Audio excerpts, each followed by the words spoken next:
Good morning, everyone. What we were discussing yesterday was reservation of constituencies.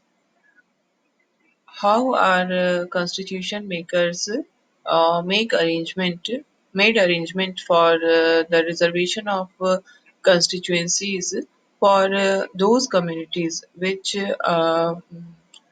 were highly deprived communities of the society, and it was the fear that they will not be able to get representation in the electoral system if they were not give any kind of reservation. And because of that thinking, and in order to make our democracy more meaningful and more realistic, our constitution makers made provisions for the reservation of constituencies. In this regard, one more term was being used, and that was separate electorate. I yesterday I told you what is the difference between separate electorate and reservation of constituencies. When we adopt the policy of a separate electorate, in that what happens that for a particular constituency, candidates will belong to a particular community only, for which we have given the separate electorate. The candidates should belong to that community only, and the voters who belong to that community will only be able to cast their vote. All the voters of the constituency will not cast their vote, but for the community for which this separate electorate has been created, people belonging to those community will have the right to vote.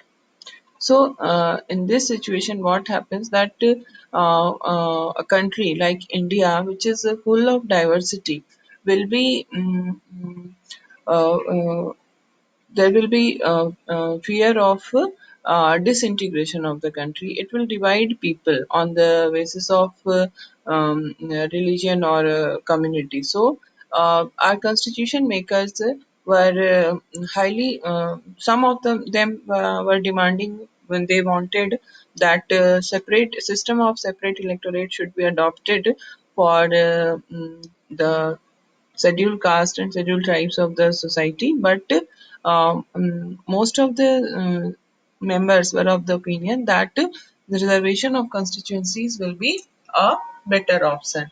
And in this regard, we can know the statement of we can read the statement of Tajamul Hussain in the Constituent Assembly discussion. It was his opinion. I am just reading the text in the box. Separate electorates have been a curse to India, have done incalculable harm to this country. Separate electorates have barred our progress. We Muslims want to merge in the nation. For God's sake, keep your hands off reservation for the Muslim community. So, what is the opinion of Tajumul Hussain? He is saying that separate electorate have been a curse to India because it has divided people on the basis of religion. And under the British rule, the British government was using this separate electorate because they believed in the policy of divide and rule. They wanted that the Indians should be divided on the grounds of religion, on the grounds of language, and in this way they will be able to rule for long upon India. So but who is the sufferer in this condition? In this situation, in adopting the separate electorate, what happens that a particular community here, Tajamul Hussain is talking about Muslim community. What happens that a particular community becomes separate. They do not merge with the nation, so this separation is not good for the promotion of the community. This separation is keeping the Muslim community undeveloped, backward. So they want that this type of system should not be adopted in free India. These are the debate. These are the statements which were used during the constitution making, and these are all present in the library of the parliament as constituent assembly debates. Okay, so they are in the form of a book, and all the discussions, all the debates, whatever was orally done in the constituent assembly, all are have taken the form of a book, and in these books are in 12 volumes, and they are kept in the library of the parliament. And whenever our court has some problem in interpretation of the constitution, whenever such question arise, the judges used to read those volumes on constituent assembly debate, and then they try to understand what our constitution makers were of the view. If they inserted some particular provision, what was the reason behind that provision? So the statements which we studies which is given in your book, that a particular member of the constituent assembly said this, what is the source of this statement, from where we are knowing that Jaipal Singh, who was a member of constituent assembly, he told these in the constituent assembly. From that book which I just now told you, this is the source, that is the source from where this statement is coming. This this is the excerpt of that book only. Okay, so now we are I'm reading that statement of Jaipal Singh. Okay, but I have come to say a few words on behalf of the Adivasis of India. In the past, thanks to the major political parties, thanks to the British government, and thanks to every enlightened Indian citizens, we have been isolated and kept, as it were, in a zoo. We are willing to mix with you, and it is for that reason that we have insisted on a reservation of seats as far as the legislatures are concerned. We have not asked for separate electorate. Under the 1935 Act, throughout the legislature in India, there were altogether only 24 Adivasi MLAs out of a total of 1585, and not a single representative at the center. So, this is the opinion of Jaipal Singh, and what he feels that the tribes, the Adivasis of India, they have been kept aside, they have been kept aloof, they have been separated, they have been isolated from the society because of the policies of the government, and moreover, the outlook, the thinking of Indian people was also like that, that they were separated. But what do they want? They want to be mixed. They don't want to be separated. They want to be merged with the whole of India. And the same opinion was expressed by in the previous talks also, we have seen that Tajamul Hussain has also expressed the same opinion, that because he is saying we want to merge in the nation. Okay, so both are of the opinion that the communities should not be separated, but they should merge with the whole country. Okay, and it is the opinion of Jaipal Singh that there must be reservation of seats for the legislature in the legislature for these tribes, because they have experienced that under the British rule also there was elections, and in this election what happened that total British provinces British provinces elections were held for legislative assemblies, and a total number of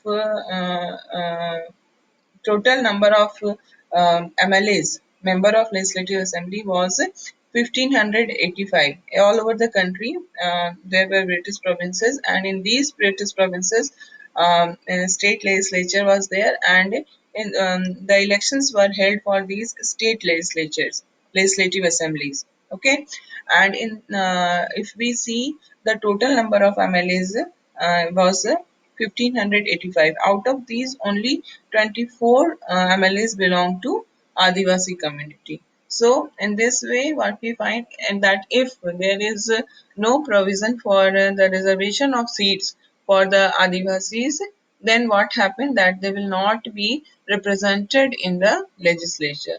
And if they are not being represented in the legislature, then what will happen? There will be no one to raise their problems in the parliament. There will be no one to protect and promote the interest of the Adivasi community in the parliament. So, representation, political representation is very much important, and for that purpose, this Jaipal Singh is demanding that reservation of seats must be there, but he is not advocating for separate electorate. So we can see the opinion of the Muslim leader of the Muslim community.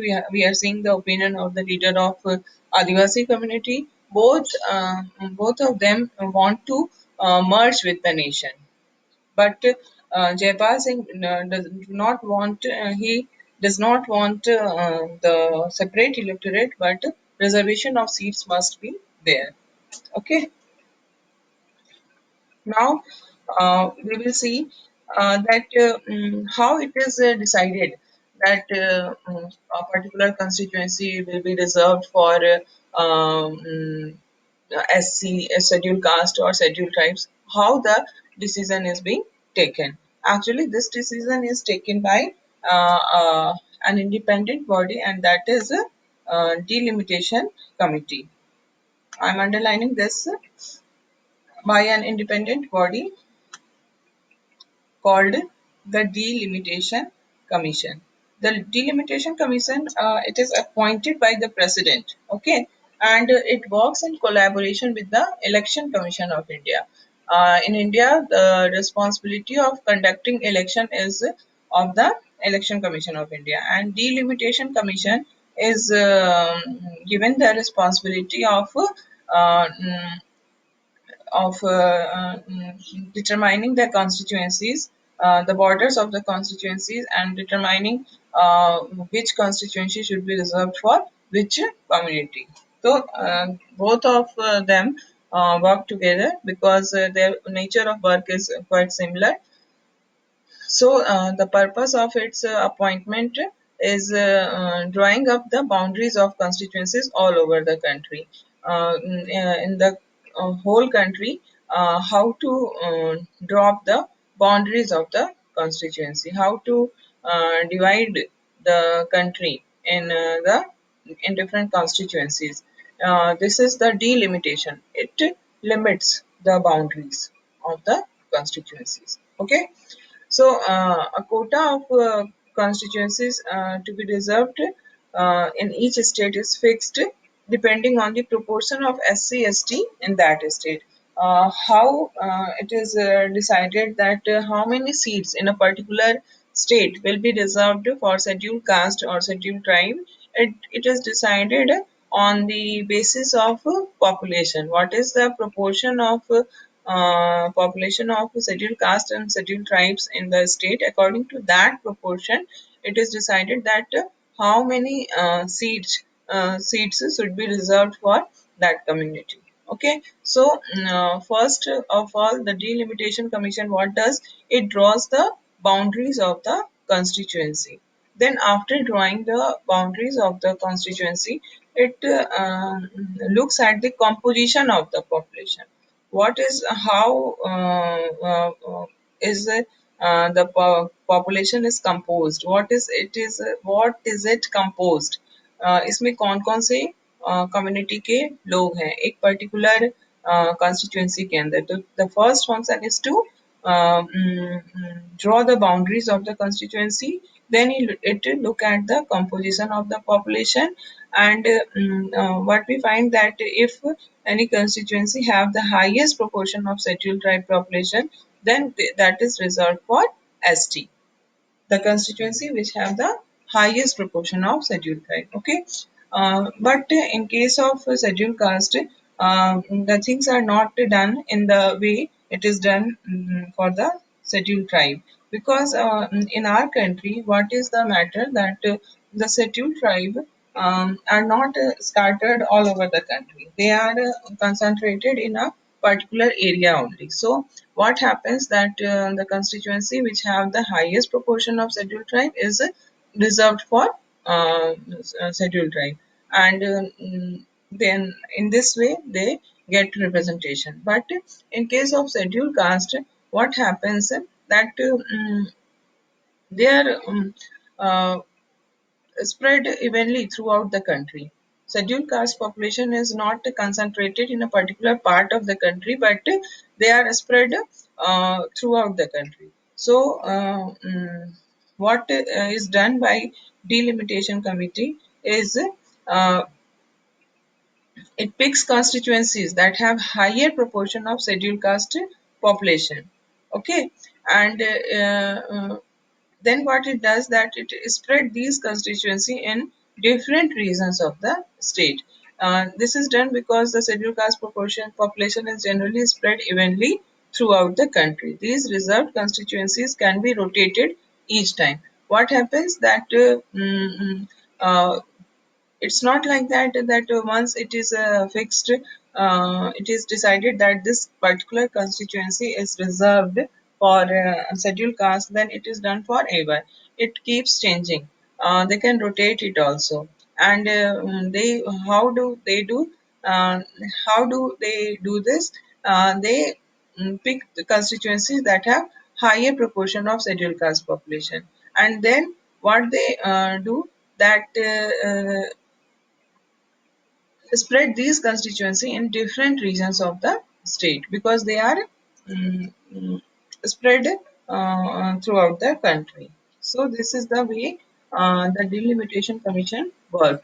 The constitution does not make similar reservation for other disadvantaged group.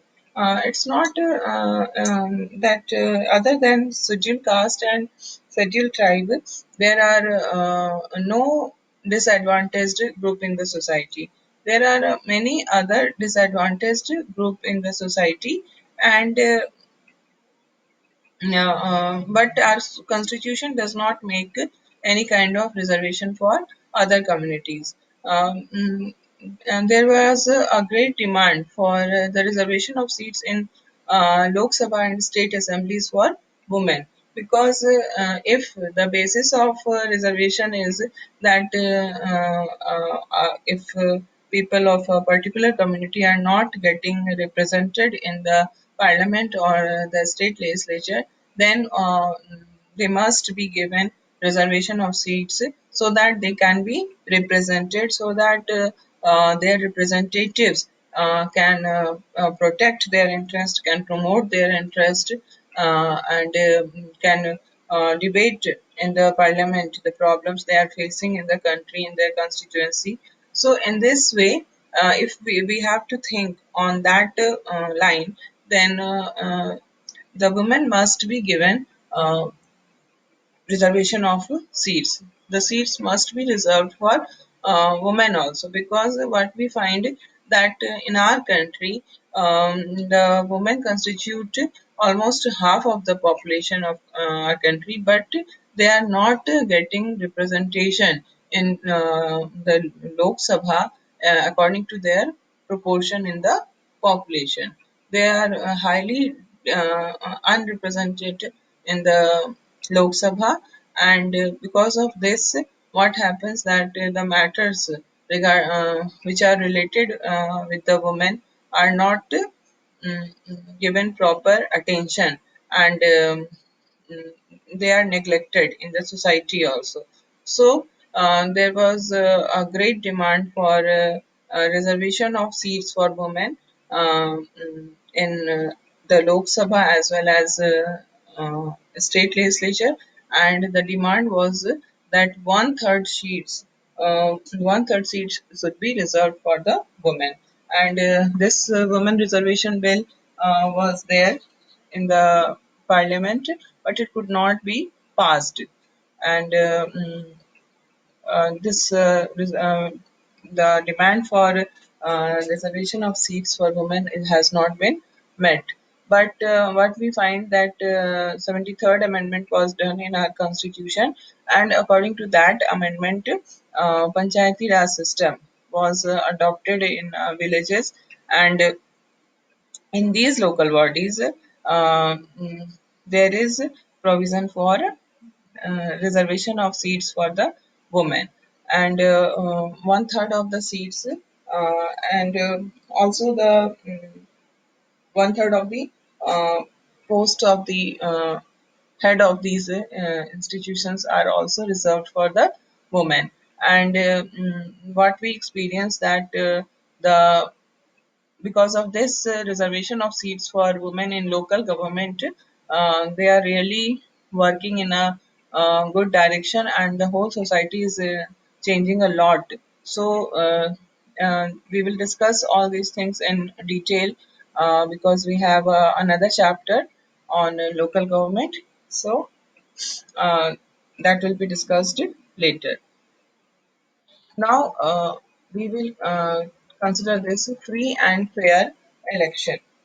What is important for a democracy, to hold elections, but what is more important than holding election, that it should be free and fair. Democracy cannot be real, democracy cannot be meaningful if there is a lack of free and fair election. Our election system should be impartial, it should be transparent, and the system of election must also allow the aspirations of the voters to find legitimate expression through the electoral result. Mm, whatever voter think, whatever is the opinion of the voter, that voter must have right to express his aspirations, his thought through elections, through casting his vote. Whenever a voter wants to change the party which is at which is ruling the country, then in that case what happens that if the system is election system is impartial, if the election system is transparent, then the voter will be in a condition that it can change the whole scenario of the country's politics. So it must be there. Universal franchise and right to contest. What is important for our constitution makers, not only to lay down a method of election, how the elections will take place, but there are other important questions also before our constitution makers, that who are the voters who can contest elections. In both these respect, our constitution follows the well established democratic practices. So our constitution makers were highly democratic in their opinion, and we have mm, we have tolerated so much, we have underwent so much mental trauma and pain during the British rule because of their discriminatory rules and exploitative rules, that it was very much in the mind of the constitution makers to adopt the democratic practices in our electoral system.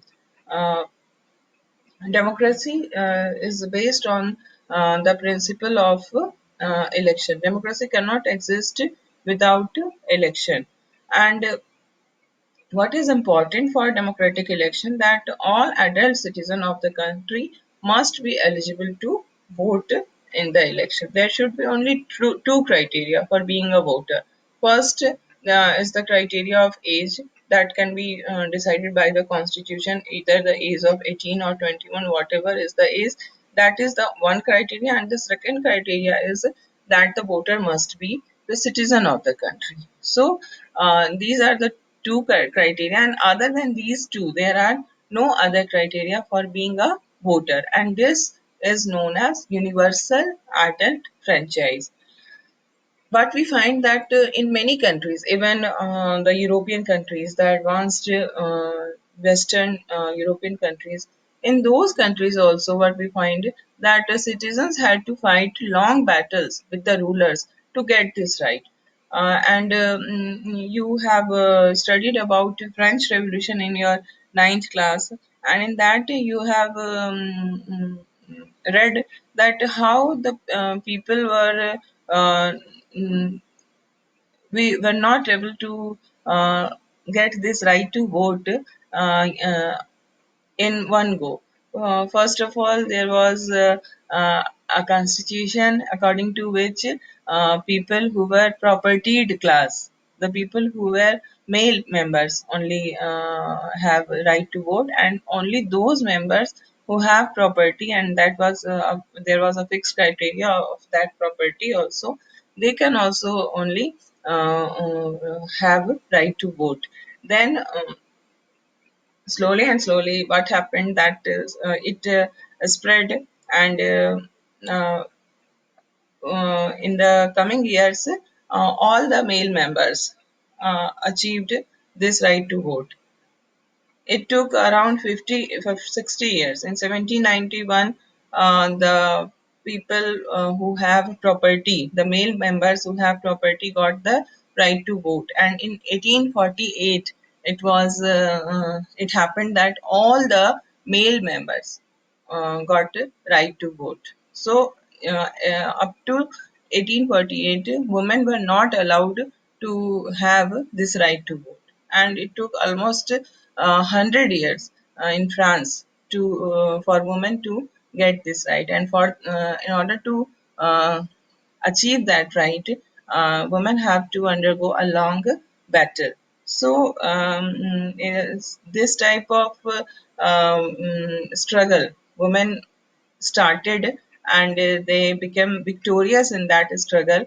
And this is not the story of France only. In most of the countries, and almost all the countries, all the developed Western countries, but we find that the women had to undergo such type of struggle and movement in order to get that right to vote. But in our country, our constitution guaranteed every adult citizen in India the right to vote. And I told you earlier also that this was the only provision in the constitution about which there was no controversy, no need of debate and discussion among the members of the Constituent Assembly.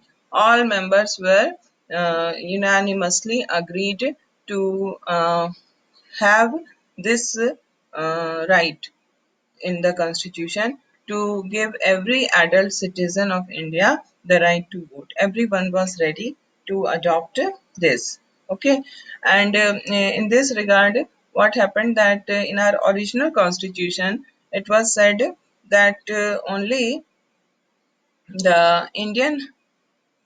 an adult Indian will be able to exercise his or her right to vote, and this age was decided that he or she must be above the age of 21. 21 was decided at the criteria of age, but then an amendment was done in 1989, and through this amendment, the eligibility of the age, which was previously 21 in original constitution 21, it was reduced to 18. Now every girl or boy who attained the age of 18 can exercise this right to vote. So, this adult franchise ensured that all citizens are able to participate in the process of selecting their representatives. This is consistent with the principle of equality and non-discrimination that we studied in the chapter on rights. Our constitution is based on the principle of equality. It is based on the principle of non-discrimination and the right to vote, which is given to all adult citizens of country, is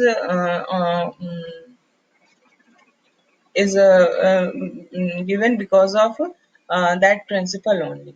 Okay, because we believe in the principle of equality, so we given this right to vote to all the adult citizens of the country.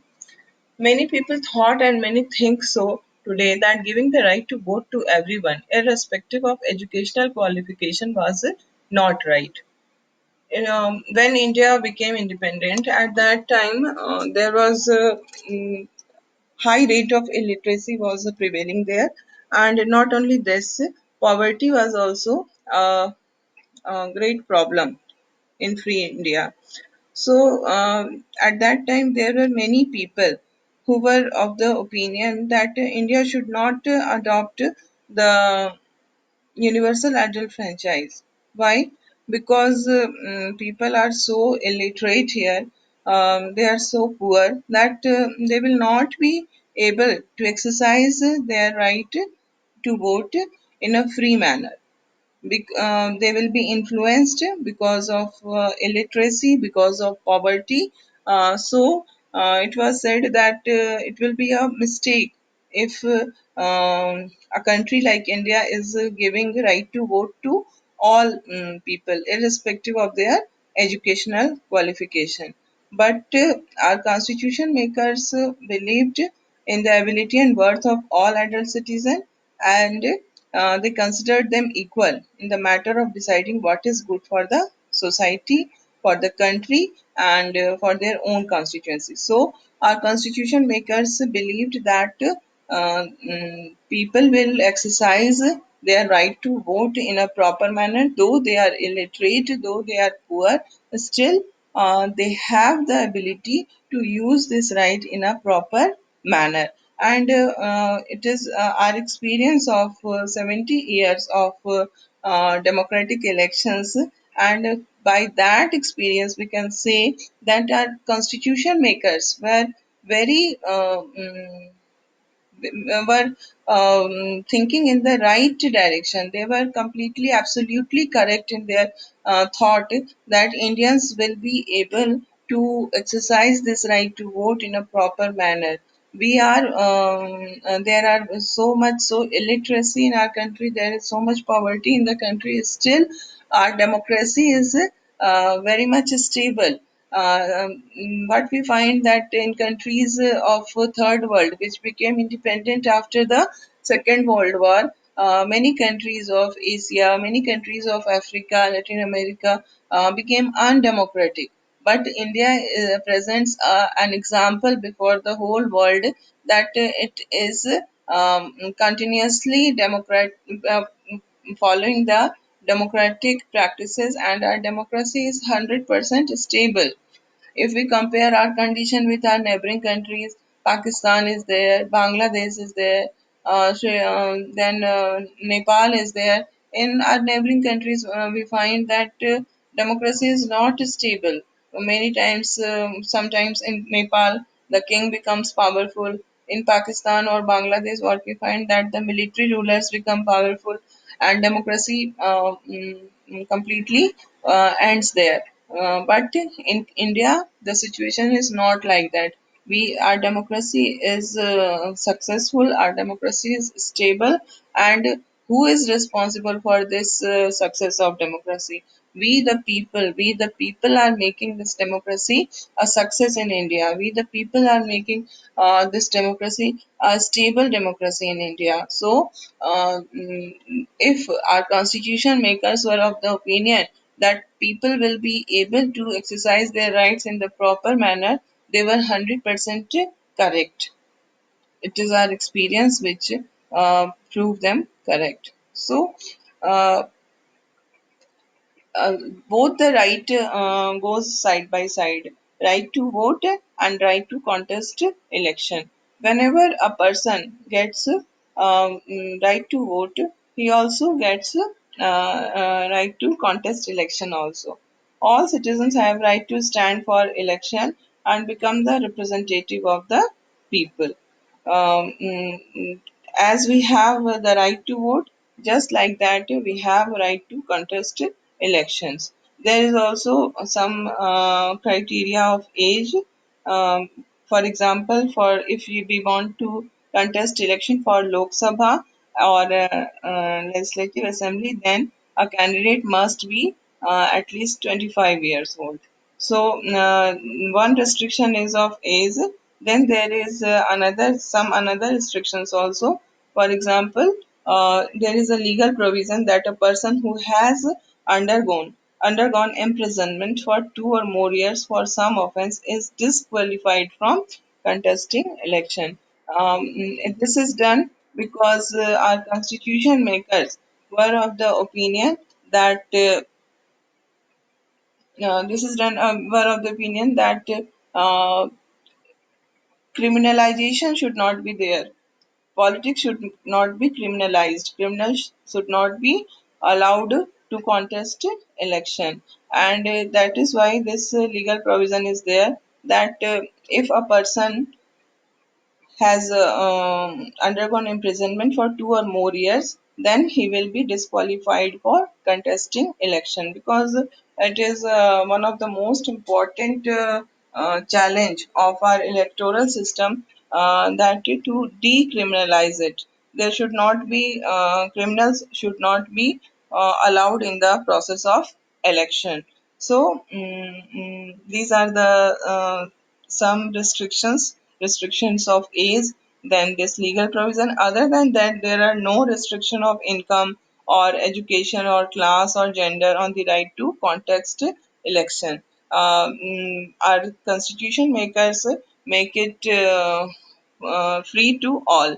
Everyone is free to contest election, and this is our these are the basis on which the whole democracy is based. Our democracy is successful because of these rights only. So, in this way, we find that